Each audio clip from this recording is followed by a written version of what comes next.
Hi, my name is Max Lillian, and I am currently a sophomore at the University of Maryland, majoring in economics and business. Today, I want to talk to you guys about McKeldin Mall and a few ways that I think can be improved without having to break the bank. I think that these improvements that I will present to you guys today will make McKeldin Mall even better than it is today. To start off, I would like to give you guys some background info about the mall and where it's situated. The mall is located in the middle of campus between many buildings including McKeldin Library, the main administration office, and over 10 academic buildings. In the middle of the mall sits the main attraction, which is a 125-foot long fountain. Located to the east is the second permanent attraction the mall possesses, which is the sundial that represents the school's astronomy program. Right below the library sits the Peace Garden, which was created in 2003 in memorial of 9/11 victims. The mall is currently used for a variety of different things, such as a way to get to class, a place to throw a baseball, or just a place to sit down. The mall also is used for numerous fairs and festivals, such as the First Look Fair and Maryland Day. To say the very least, the mall has many functions. Even with the mall having so many functions and looking so great as it is already, there are still ways that can be improved, which I will get into right now. First off, I like to improve lighting at night, as safety is most people's number one concern. Currently, there are only temporary industrial lights that run on gas, and the other permanent lights are very dim at night and do not provide much light. My first solution to tackling this problem would be to install a more modern lighting system, ensuring safety and making it possible for events to be hosted at night. Not only would this help with safety, but I propose that the lights be solar powered so that they require minimal artificial energy. One last factor that should be considered when thinking about the new lighting system is a purple train that's coming in 2022. The train, which is supposed to have a stop adjacent to the mall, will add a security risk, which is what we're trying to tackle right now with these new lights.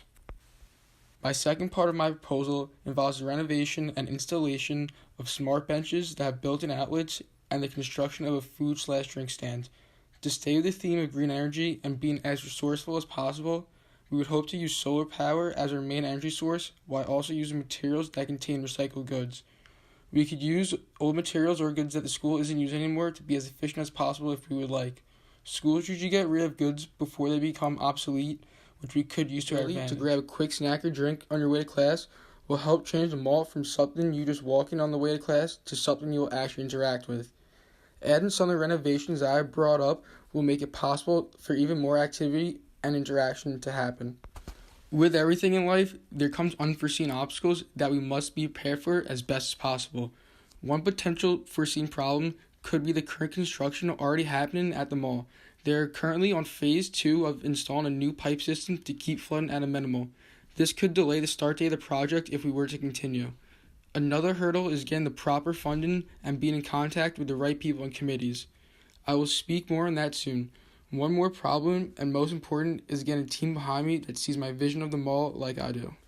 The last thing I'd like to speak to you guys today about is how I plan on getting my project funded and the proper committees I will need to speak to.